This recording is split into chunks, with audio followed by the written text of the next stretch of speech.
Hello everyone, Warrior of Darkness here, and today I'm going to do a special tutorial. This is a sort of advanced animation tutorial, so it's not a beginner tutorial. This tutorial, it assumes that you have two armatures that you want to where you want to merge their animation, sort of, or you want to take a part of an animation and port it to another armature without copying the entire animation, and I'm going to show you how to do that. Again, this tutorial assumes you have the two armatures and that you know exactly what you want to do, so you have to figure that out before you follow the steps to this tutorial. The reason this was requested was because somebody on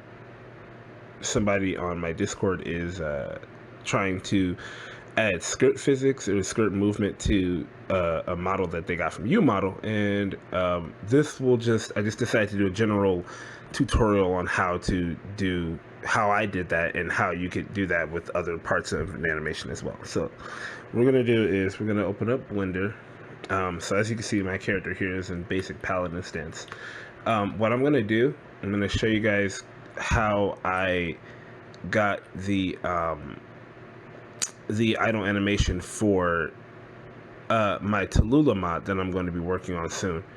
I'm going to show you how I got that. I put two different animations, and I'm going to show you how. So let's open Blender. We have Blender open here. Let's go to there and leave the character for a while. So I have the animations I want to import here, and they're in the Tallulah folder naturally.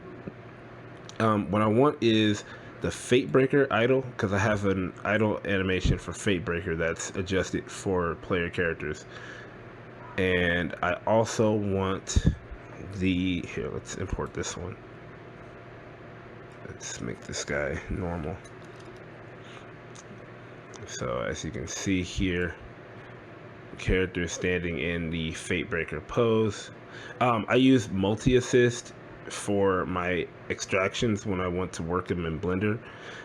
Whatever method you guys use, make sure you use the same method for both armatures, because for both animations, because different animations will export the armatures differently, or different applications will export the armatures separately. For example, like the native exporter in the visual effects and PAP editor is different than the armature would be different than if you use multi-assist or XAT or something like that. So make sure you use the same method for both animations and not mix and match them. Otherwise you will get a very ugly result, more than likely. So I have the Fate Breaker idle here, and I also want at ease, and you're gonna see how that works in a second. So now I have the at ease animation. So there's that. And so what I want to do is I want to take the left arm here that's behind the back, and I want to apply that to my Fate Breaker animation so that the arm is behind the back, while the left arm is behind the back and the right arm is holding the blade out.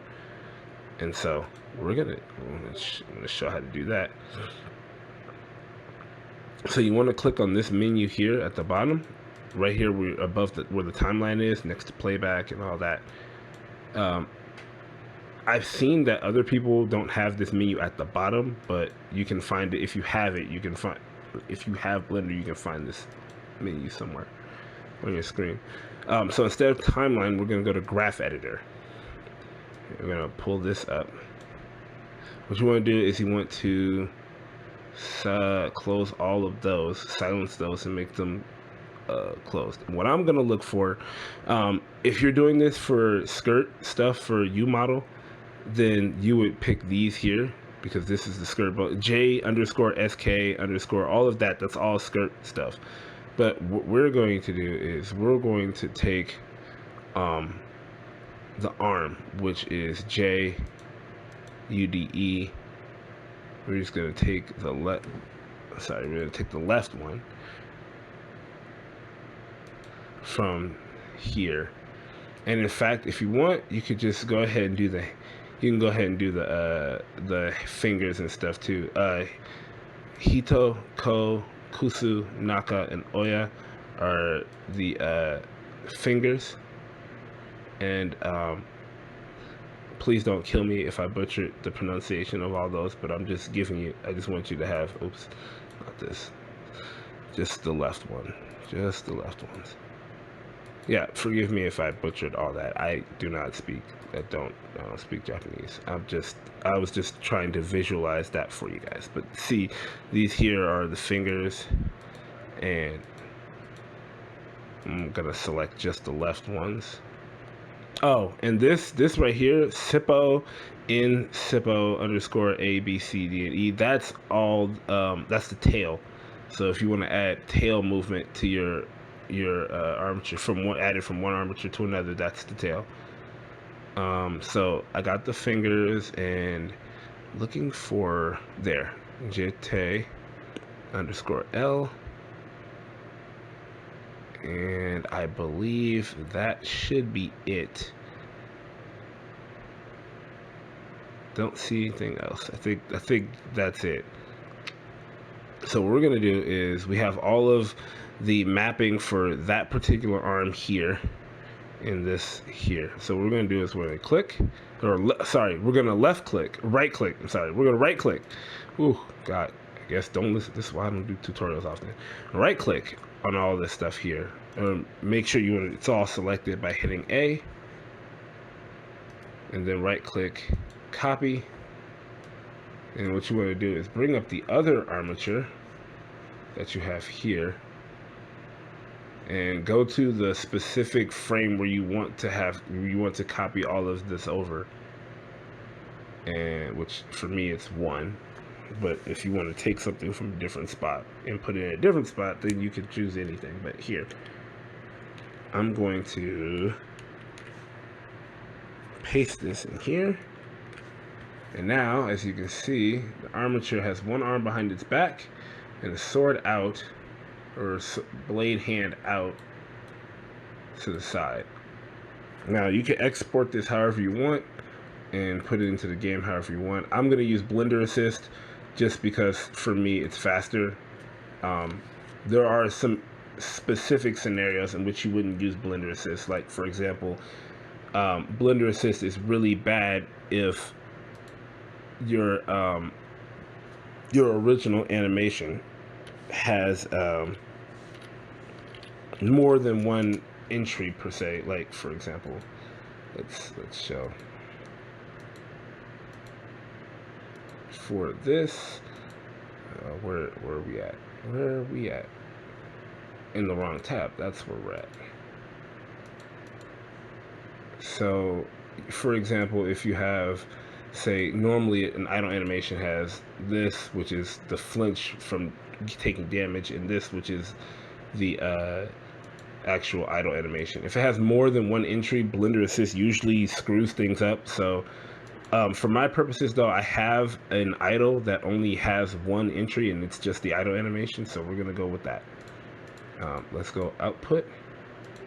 And output, if you're using Blender Assist, you can follow along with this. Output is the file that's going to be sent out. So I'm gonna make this idle test 1, and the number of frames, this the start frame and the end frame, that's the range from which you want all of this to take place. Just realized there's some missing frames here. It's no matter, we can just do this. Don't worry if there's this overlap here. Actually, before I do that, let's find out how many frames we actually have. 119, I think. Yes. Okay, so yeah, if you're gonna cut your animation off at a certain point, if it's like not if it's just like a stationary thing where it's uniform all across, you don't have to worry about any overlap here, like so. And so this is, yeah, 119.9. And this animation, this is the original animation that you want to draw from, that you want to use as the base of your animation, which for example would be an idle animation. Sorry, for me it's idle test. And so the skeleton you want to use, obviously you want to use skeleton that matches whatever your character's race is.